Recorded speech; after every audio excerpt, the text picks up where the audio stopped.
Hi friends, అందరూ బాగున్నారా? అందరూ బాగుండాలి, అందులో మేము కూడా ఉండాలని నేనైతే మనస్ఫూర్తిగా కోరుకుంటున్నా.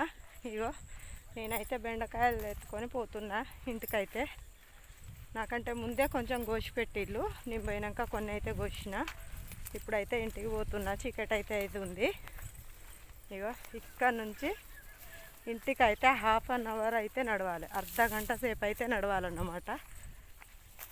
ఇగో చుట్టూ పొలాలు, దారి కూడా సరిగ్గా ఉండదు అన్నమాట చిలకకి.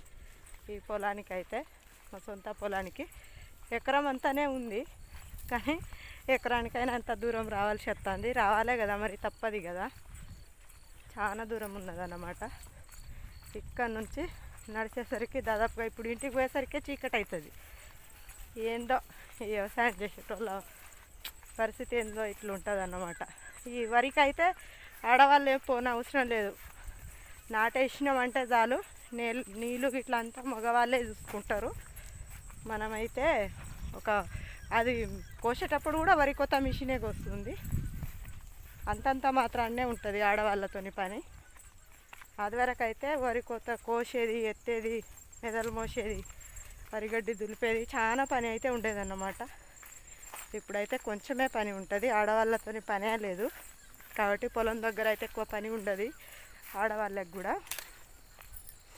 ఇగో నేనైతే రోజు పాలకూరనే తీసుకుపోయేది, కానీ ఈ బెండకాయలు అయితే వట్టిగానే ముదురుతాయి అన్నమాట. ఒక రోజు గడిచిందంటే చాలు ముదిరిపోతాయి. అందుకే ఇగో ఈరోజు అయితే వట్టి బెండకాయలే కట్ చేసుకొని పోతాను అన్నమాట. ఇగో ఈ విధంగానైతే ఉంటుంది. ఏదన్నా పని చేసినామని అంటే చాలు, మనిషికి రెస్ట్ ఉండదు.